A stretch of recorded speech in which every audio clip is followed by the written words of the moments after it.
And hello, welcome to Matt's Book Reviews. So this is being recorded a couple days before Thanksgiving, 2023, and Thanksgiving is a day of giving thanks. And so what books would I give thanks for? That is maybe going to be the title of the episode. So what books will I give thanks for? Well,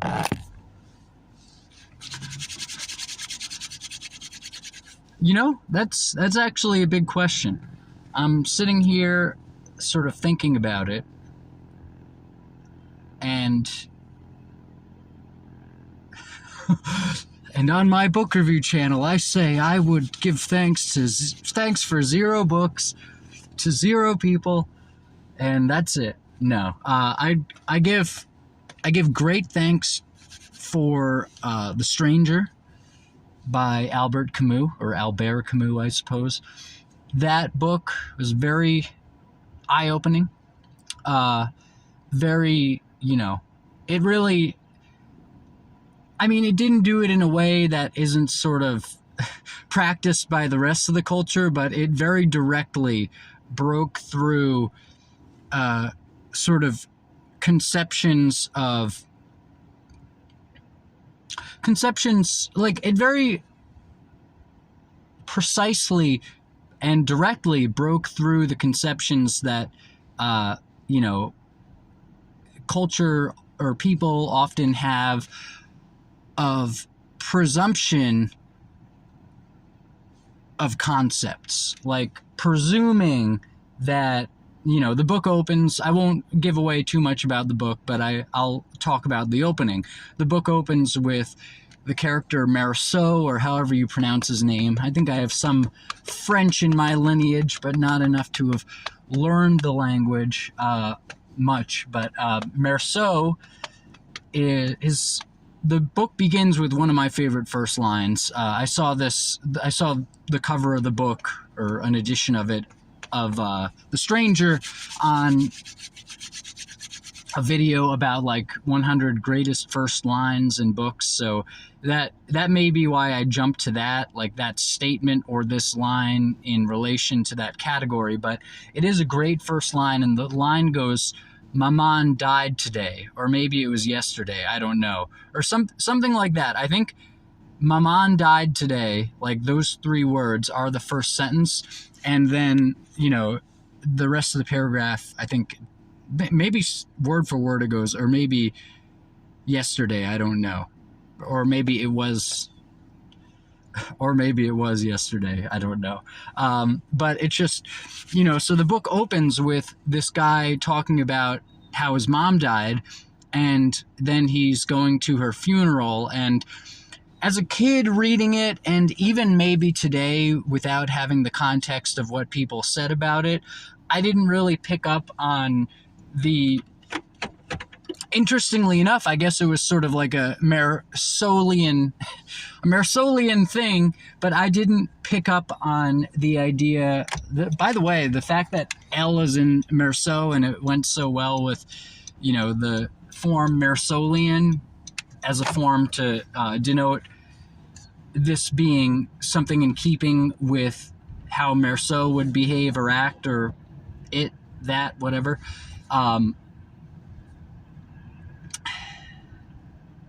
It is, it's, so the L might be there to tell you what to do if you're gonna, because the L is silent in French, right, for that word, but the L might be there to tell you what you're gonna do with it if you were to say Meursaultian, because what else would you say? Meursaultian?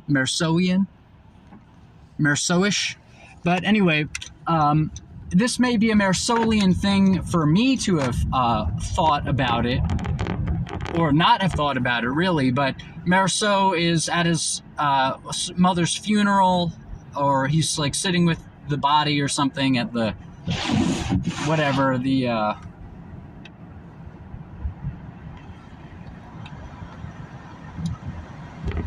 old person home, and he drinks a cup of coffee, and people actually, by the way, huge thing, it's not huge, but I was watching the Better Call Saul episode yesterday where someone had died. I won't say who, but someone had died, and one of the characters like poured himself a cup of coffee and was just behaving like flippantly about this person who died, whom, you know, society would have it that, and even really the show would have it that he would feel bad about the death of. But like at a certain point, not long after this person dies, it was him laughing, and, well, not laughing, but he said something like mean to another character, and then he poured himself fucking coffee. And it was, I think it might have been a direct reference to The Stranger with Meursault, or an indirect reference, I suppose, but a reference to The Stranger with Meursault drinking coffee at his mother's funeral. And, like, you know, the character, like, is, like, whistling and, like, he pours coffee and he drinks it or something, and it's, like, it's very, you know, disrespectful. And perhaps seeing it in the show, it's, like, it's clearly disrespectful. Although the pouring of the coffee, I'm not sure, alone would have been disrespectful without everything around it in the scene. But it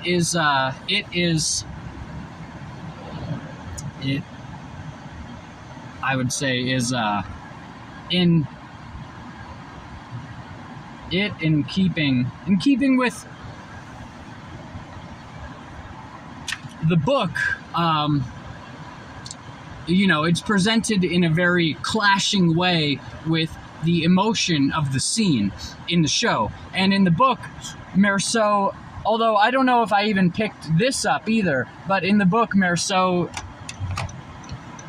is sort of, I think he's sort of given kind of like indirect criticism from the people around him for having a cup of coffee, but then like later in the book it becomes a little more direct, it being the criticism about that cup of coffee. But in any case, as a kid reading it, like I was 15 or something, maybe I don't know, it was in high school, reading it, it didn't really affect me that much, him like having the cup of coffee specifically. But that's many people like talking about the book, and I think in the book, maybe it was in the book that's where I heard this, but you know, people point out that it's not greatest behavior in this of it. Like in this book, it's not the greatest behavior of Meursault to be like drinking coffee at his mother's deathbed, you know, next to her body, I think. And anyway, I wonder exactly what custom and in which society, in culture, would that be, it being drinking coffee, like, you know, after someone's death, while you're supposed to be quote unquote in mourning for them. I wonder what culture in the book, or in reality, in reference to the book, what culture would specifically point to like drinking coffee as some kind of like thing. Like, here's the thing, like I could see like drinking a beer or like having like a hot fudge sundae being perceived as like, oh, you're gonna have a hot fudge sundae next to like your mother's dead body, like that's grotesque. But is coffee, like, I don't know, maybe culturally coffee is not that kind of beverage. In my estimation of it, that would be seen as like something celebratory or something like fun, or, you know, coffee just, it seems similar to him like drinking a cup of milk or something. I guess it would maybe be a little weird just because few people drink milk relatively, but like if he was drinking a cup of milk or something, or say he was drinking, I don't know, say he was drinking tea, would that be close enough to coffee? Or say he was drinking soda, I guess gets into, a little more of the hot fudge sundae territory, but, orange juice, I guess that maybe sweet things feel like more disrespectful, but,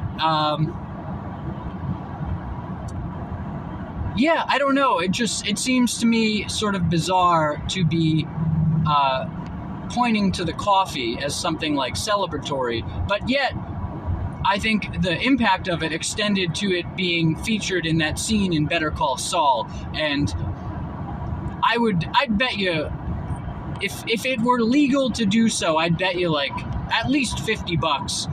I'd bet you $51 on the spot, if it were legal to do so, that the people in Better Call Saul either knowingly wrote that as a reference or recognized that in the show as a reference, even maybe after the fact. Maybe it was they wrote it by inspiration, but they recognized it as a reference to The Stranger, him drinking coffee, the character, sort of in and around the time of another character's death, whom he was supposedly grieving or mourning, or whom one would think he might feel sad about the death of in.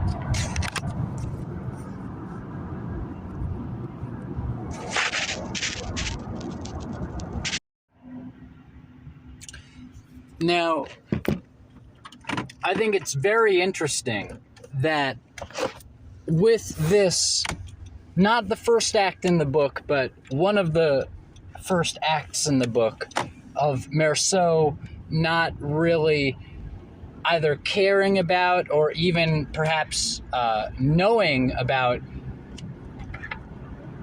different social conventions of, you're supposed to feel this about this, you're not supposed to do this in this situation. As one of the first examples of Meursault basically playing the Larry David character, one could look at Curb Your Enthusiasm, or even maybe parts of Seinfeld, as like The Stranger, as a comedy, because The Stranger isn't really a comedy. Maybe there are some funny parts of the book, but it's emotionally, actually, it's fairly neutral, similar to the character, but, underneath the neutrality of the sort of narration that's kind of embodying Meursault's aloofness to a lot of different things. Underneath that, there is sort of, to use an obvious word for it, there's sort of a reservoir of emotion. And even with, like, his neutrality with his mother dying. So the first couple of lines are an example of this. Like, Maman died today. By the way, brilliant using Maman rather than like mom or mother or something. I mean, mother I think would have worked well. I guess mom would have worked well too, but I really like the flavor of the translator using the term Maman, which I guess it's just been sort of me presuming that that's how you say mom or mother, or, how you say a certain word, a certain maybe familiar word for mother in French. I don't even know if it's a familiar word for it, but like brilliant carrying over of Maman. Like you get the impression of what Maman means, even if you are indeed reading the translation as someone who doesn't know French enough to read the original. But, you get the impression of what Maman means. Or, I don't remember, like, sitting there being like, what the hell is Maman? I think, actually, maybe briefly it was like, yeah, what is, is Maman the name of a character or something? But I don't remember it being a big point of confusion or a point of blocking me from getting into the story. So brilliant language there, just with the first damn word of the book. But This coffee thing as one of the first examples, one of them of Meursault, and there are many of them throughout the book, like many. Almost every time Meursault interacts with somebody, or even when he's not interacting with somebody, there's some kind of social convention being seemingly like not even detected by him with his behavior, or if not detected, then not being followed by him with his behavior about sort of conforming to how one should feel about certain things. And the coffee thing being one of the first ones and one of the biggest ones in the book is pretty interesting, because it's one of those that is, as I was saying with like the ice cream and stuff, it's not as easy to draw a line between what would be sort of, uncaring behavior and what would be, following the social conventions of caring behavior. And you might say, well, Matt, you were talking about the scene in Better Call Saul as if it was pretty obvious in there. And to that I would say, well, yeah, but the coffee, again, I don't think the coffee was that big of a part of it. Or rather, I don't think the coffee constituted a lot of the thickness of the sense of transgression in that scene. But the coffee is in the book, I think, as I say, I think it's pointed out in the book itself that the coffee is a transgression. And just what a brilliant example, because, again, I'm sort of getting back to it, but I wonder if it wasn't sort of Camus making it up, like Camus sort of inventing the coffee thing as a transgressive thing, as a transgressive act. In the book, his drinking the coffee in the literally in the physical presence of his mother's dead body. I wonder. Well, I wonder if it would have come off differently seeing it in person or seeing it in a movie or something, and maybe just the book, like the form of it, of reading about it, lessened the impact that it would have had on some more instinctive level, seeing it in person or whatever. By the way, actually, there's a time in Better Call Saul where the character Saul, it's a flashback to him and his brother waiting by their Better Call. This may be, I think, probably this is also a reference to The Stranger. Actually, I'd bet less. If it were legal for me to do so, to bet about it, I would probably bet you $24 that it was either intentional or recognized by the people who were producing and writing and whatever, even acting in the show Better Call Saul, that the scene with his brother that I'm about to talk about was also the Stranger reference. But and by the way, Better Call Saul is a great show. If you're not familiar with it, it's the spin-off show of Breaking Bad, which is the mega popular show about the high school science teacher who gets cancer, or who has a diagnosis of cancer, and then he becomes like a crystal meth dealer, and his skill with science helps him create the best, helps him cook up the best meth, in a manner of speaking that maybe they say in the show, but that was a mega hit. This is a spin-off, and this show is similarly great. In fact, on my top 10 series list of mattthoughts2.com, 2 being a numeral there, and the 3 T's in the middle, but Matt and then thoughts, but no space between them. But this is a highly intelligent show. It's a great show, and just like Breaking Bad, allusions to like a French existentialist classic such as The Stranger wouldn't necessarily be out of place in the show, although it is sort of delightful and surprising in some sense to have them there. But it's surprising, just like, you weren't expecting a Camus reference probably in most TV shows. Maybe you'd be like, oh, I'm not surprised to see one in like Mad Men or something, or like a show that's specifically like references literary things in general, or is based on literature in some more direct way, or alluding to it in some more direct way in the setup of the television show. But yeah, so if you're thinking like, Matt, do you think they're fucking referencing The Stranger by Albert Camus in a television show and you're not that familiar with Better Call Saul? It's not, well, for example, I think the first episode actually, Saul, the main character of the show, or Jimmy, he directly quotes the movie Network. And it's sort of like I didn't realize what he was quoting, and then I saw a Matt McKinley video on freevoice.io about the movie Network and about the scene that had the quote that he was the words that he was quoting in that scene in the first episode, I think it is. Anyway, it's a show, it's a smart show. It's a show that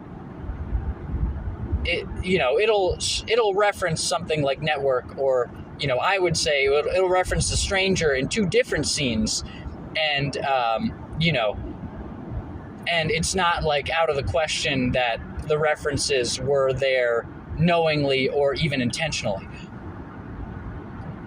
But if we're going to talk about the scene, so the other scene that references The Stranger in Better Call Saul, I would suggest is the scene where Saul / Jimmy at that point is in a flashback sitting there with his brother Charles beside his mother's sick bed, that they're sitting there besides,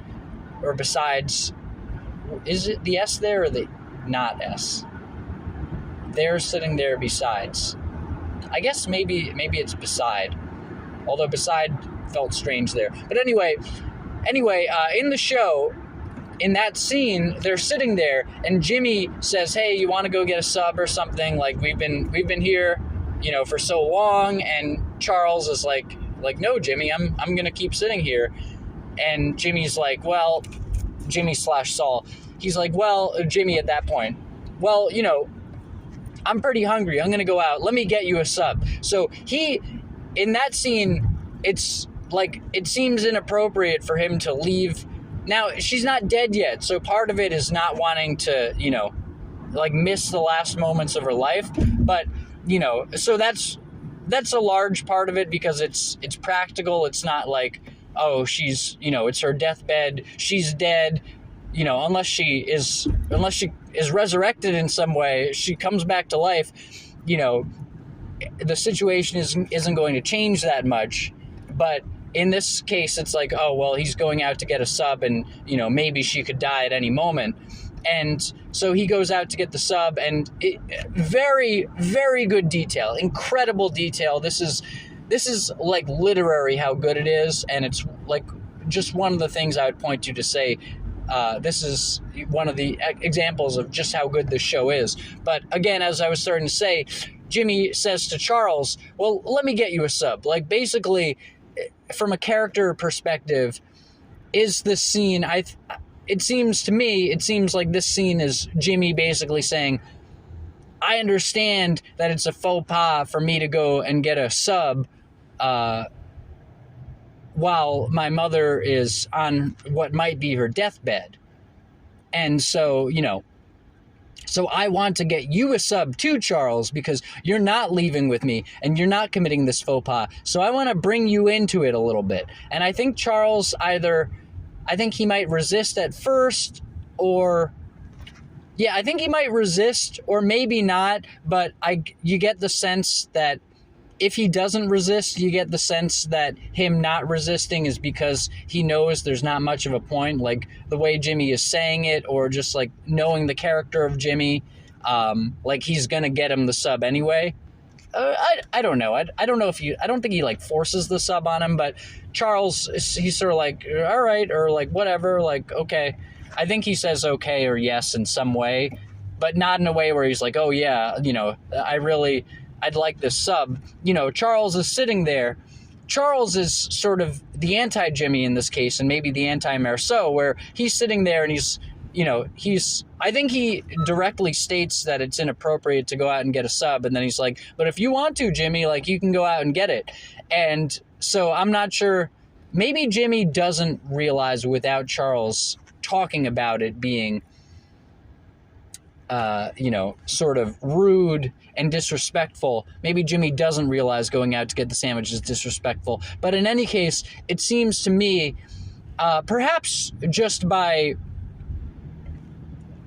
virtue of the stranger having been there first, like, who knows? I don't know. Maybe in various other books there are similar scenes, and books that came out before the stranger, there are similar scenes or various other things where there are similar scenes where characters are like inappropriately dining or, drinking a beverage in a scene that's supposed to be solemn. But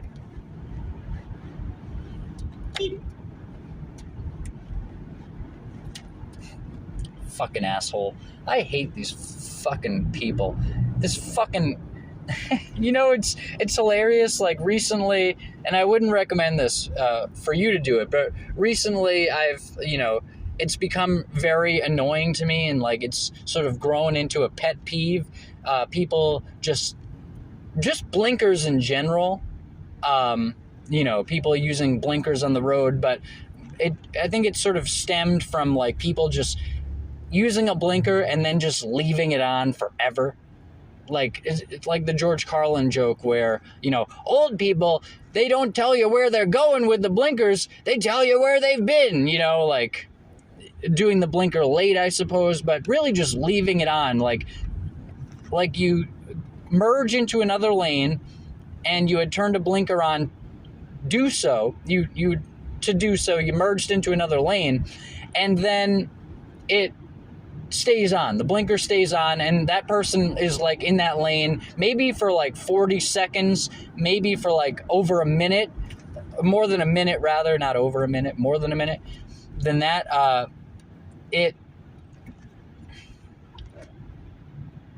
it's you on the road. You've already merged, or you've already changed lanes, and now you're just cruising in that lane with a fucking blinker going to nowhere. And it's just like, as I mentioned in another episode that I don't think is posted yet, I don't think it is, or if it will be posted, it reminds me of a Jack Hart thing. I think it's Jack Hart. He's talking to Sage of Quay. It's a great interview. If you look it up, Sage of Quay is the YouTube channel, and a guy named Jack Hart is talking to Sage of Quay, and he's talking. This wasn't that long ago. It was maybe 2 or 3 years ago. Maybe it was before the big follow-up event to the big event just around the corner from the new millennium. Part 2, but. This big supposed event in part 2's case, but I think you may pick up what I'm putting down here, whether or not you agree with it. But or whether it's not so much agree as whether or not you think the same thing of the facts of the situation. But anyway, and I mean that probably in a few different ways, but Jack Hart was talking to the Sage of Quay guy. I'm not sure what his name is actually. Or maybe, I don't know. About how people are like, they're like anesthetized these days, and like specifically driving on the road. It's like, they're less considerate, but they're also just like less aware. And it really just pisses me off when people just leave their blinkers on forever. Like it's like, I'll put up my hand to not look at it. I think actually I might be able to point to the event where that sort of arose as a peeve of mine. It was just me, getting onto I-95, I think. Getting onto I-95 actually from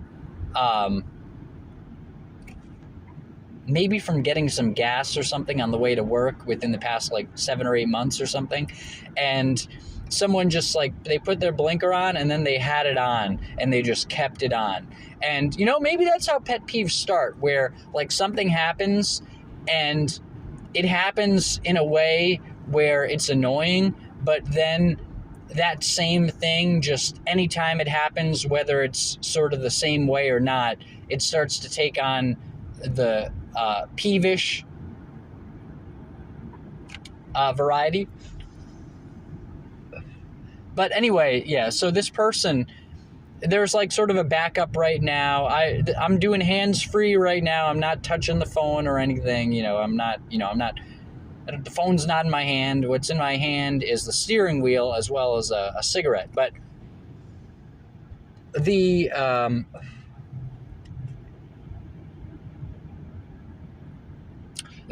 there's a backup that I'm in. I'm going by Providence. There's a backup, and this person was just like driving in the breakdown lane, driving past all the cars. And often enough these days, when somebody drives past me in the fucking breakdown lane, seemingly just to get past a lot of traffic. I mean, maybe they got stuck in the breakdown lane. Somehow they got in there not to skip cars and a line of traffic of cars in this situation. Maybe they just got in the lane and then it's like, oh shit, now I can't get back out of it. So I'm just gonna, unless I see a clear opening, then I'm just gonna keep going past these people.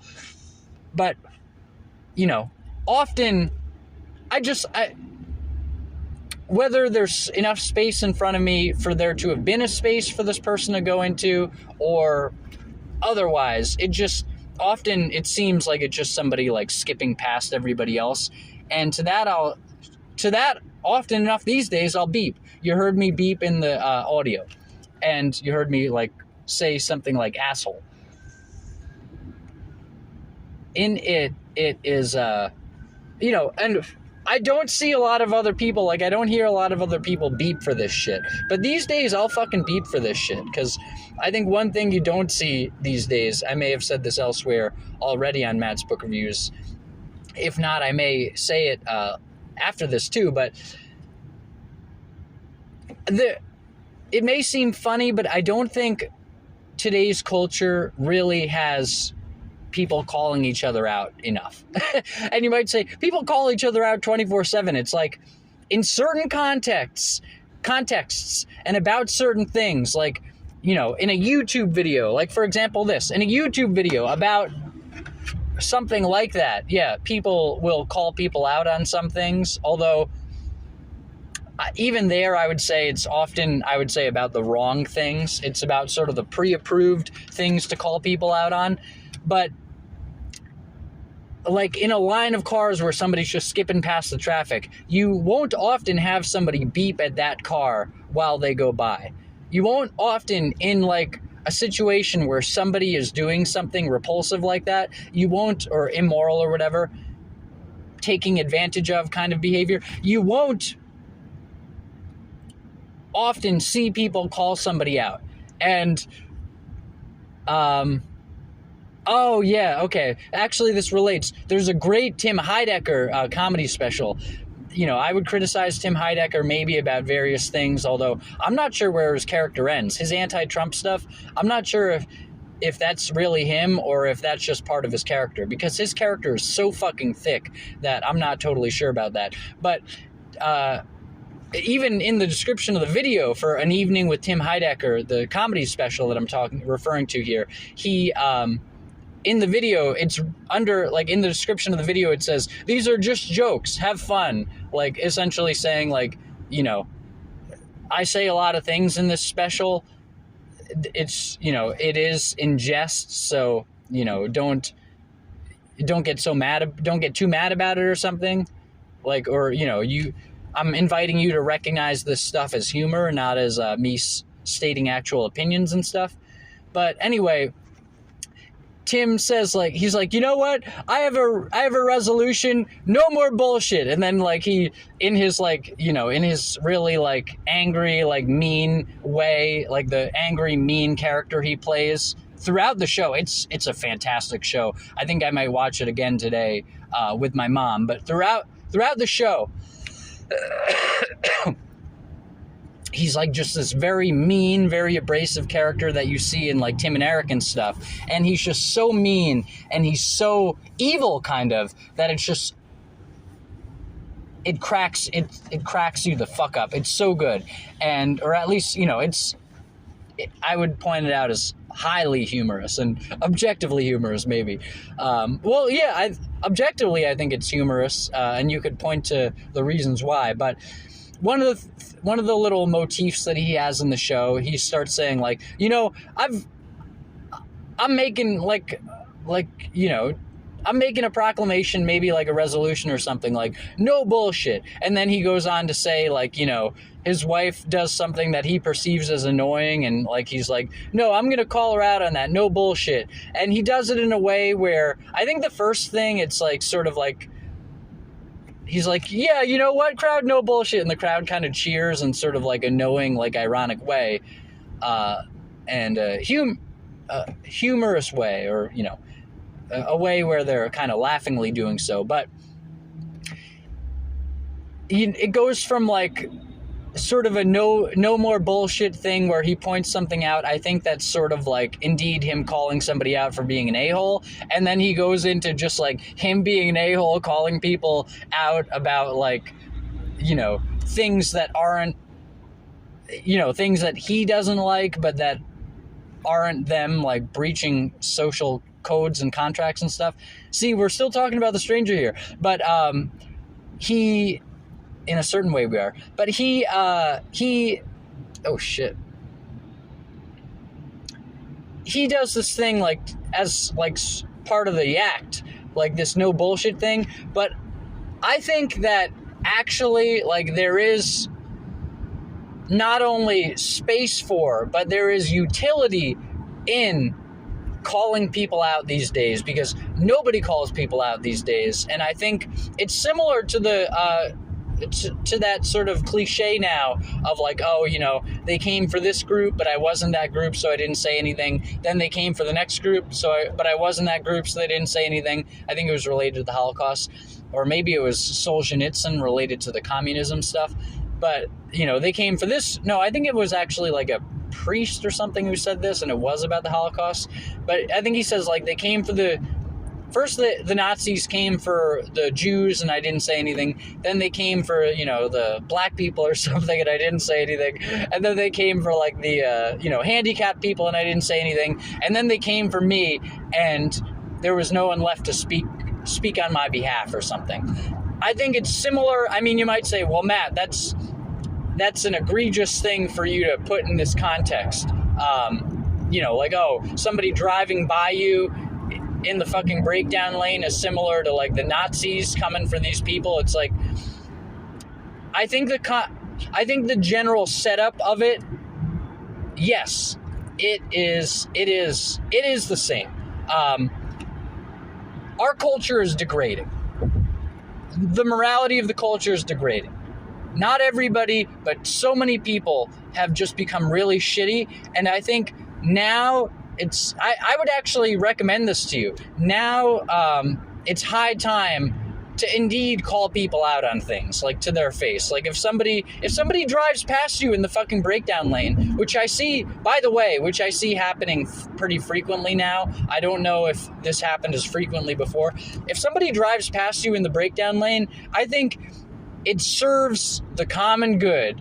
And you know, that's a phrase that's mired in or that, you know, that's a term, that's a two pack of words that's mired in connotations. But I think it does indeed serve, I think it serves good for you to honk at that motherfucker as they drive past you. Because these days it just seems like nobody is calling anybody out for anything.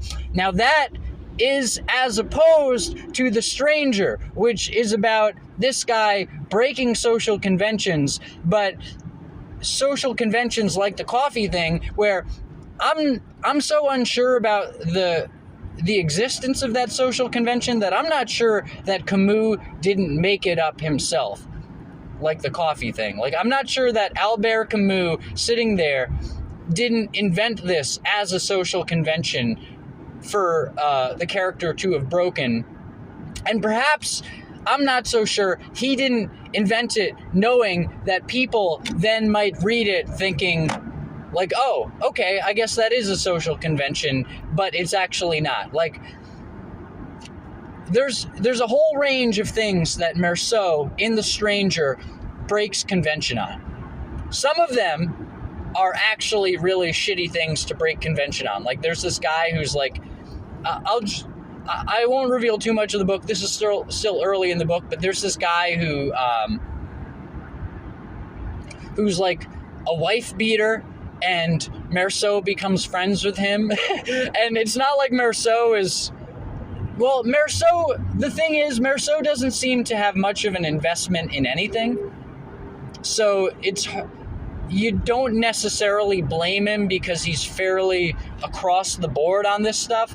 But, like, there's this guy who asked Meursault to, like, write him a letter to, like, sort of get him off the hook for, like, beating his wife or something. And Meursault was like, okay. And, like, the guy basically explains, like, why he wants to beat his wife, or, like, you know, explains why she deserves to be beaten or something. And, you know, the way it's presented in the book, it's not like the wife is, like, torturing him, or, like, the wife is doing horrible things. It's just, he's just fucking beating his wife. Like, he's just a vile, he's scum. But...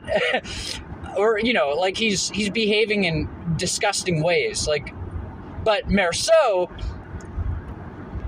the guy, like, explains to Meursault, like, why he's beating his wife, and, like, the narration says, like, I think the narration is first person, and the narration is like, well, you know, he explained to me why he had to beat her, and, you know, it made sense to me, so, but Meursault isn't saying that in a way where it's like you get the sense that he's really angry at the wife.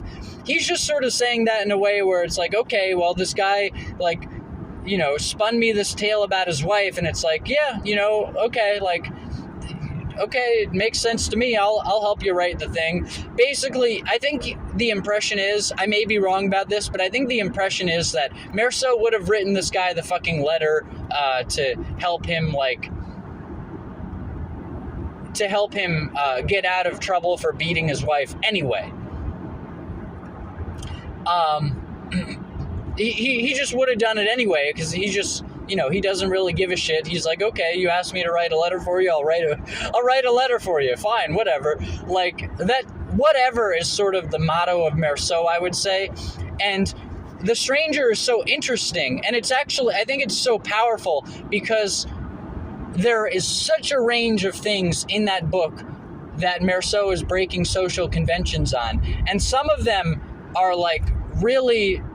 the book sort of... It's actually sort of the perfect existential, or I guess absurdist. I don't think Camus didn't really consider himself an existentialist, or I don't know. Maybe, I don't know. But anyway, it's the perfect, like, existentialism or absurdism.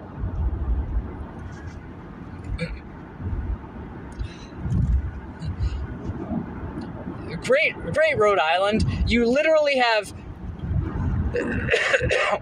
you literally did fucking road work. Oh, okay. And you put down new lines in the road, but you didn't cover up the old dotted lines enough so that you can't see them. So for a stretch of this road, there are both dotted lines and unbroken lines in the fucking road, and you're not exactly sure which is the actual lane, and they're not totally overlapping, so you're sort of like wavering back and forth to try to stay in the fucking lane that they set out for you. This is the fucking level of, like, expertise that you get with fucking Rhode Island construction projects. I really fucking hate this shit. If you're in Rhode Island and it's, like, not that far from when I recorded this, you can go on 95 going south, go past Providence and stay on 95, and you will you will see what I'm talking about. It is disgusting. fuck you, Rhode Island. Anyway, for years and years now, like going back to when I didn't have a lot of like bad things that happened in Rhode Island. For years and years, I didn't really like Rhode Island, like just the vibe of it. But, you know, fuck you to the state.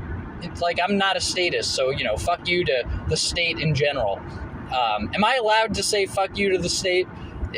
Have we gotten so far in our society where I'm not allowed to say fuck you to the state in the fucking supposedly United States of America? Anyway. Or I should say the supposed United States of America, because it's just a fucking idea. You know, it seems so powerful, but it's just a fucking idea. But it's an idea that a lot of people go along with. But here's the thing. That actually sort of fits in well with the Stranger Thing as well. It is, or is it? It's a perfect... the book is such a great exploration of morality, because you have your people like maybe a Sartre. I haven't read enough Sartre to really tell, but you have your people who are sort of moral relativists. I'd point to like Mark Manson. He literally commented me saying that morality, in so many words, he said, morality is a leap of faith because morals are unverifiable. It's like there are so many people who are moral, like who follow moral relativism, or say they follow moral relativism anyway, whether or not it's actually like being truly or deeply honest with themselves about it. But there are so many people who would follow moral relativism and who would look at a book like The Stranger and say, oh yeah, see, Meursault is right on, all these social conventions are bullshit. But the genius of the book, or I think part of the genius, and I don't think I had even really like identified this, maybe before this, I don't know, I don't think I identified this before me speaking about this here today, but I think part of the genius of it and part of why it is so affecting and effective at breaking through like some of these conventions for you is that it's not just like, oh, a bunch of like bullshit conventions in the book where it's just clearly bullshit and Meursault is just saying like, you know, fuck your social conventions. It's a pretty full gamut of things, from questionable that they are even social conventions like the coffee thing, to Meursault literally writing a letter to help a guy in his quest to fucking keep beating his wife. And across the board, Meursault is just like, yeah, you know, I just, you know, whatever, social conventions, I don't give a shit. Like, Meursault is sort of the ultimate moral relativist, or like, really you get the sense more that he's the ultimate, well, if it is moral relativism, like he's not consciously, well, maybe he is. I think for most of it, you get the sense that he doesn't even like recognize that the conventions are there. But it's just such a brilliant book because, and it's so powerful because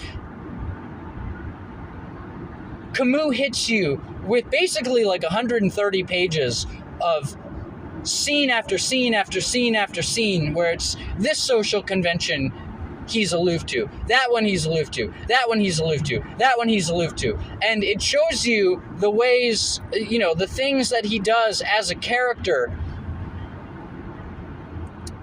in the context of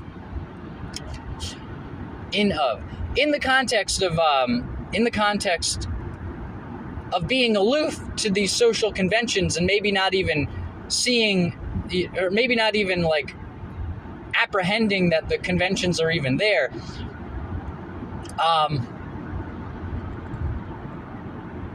It's just such a compendium of this guy in all these different situations being aloof to all these different social conventions.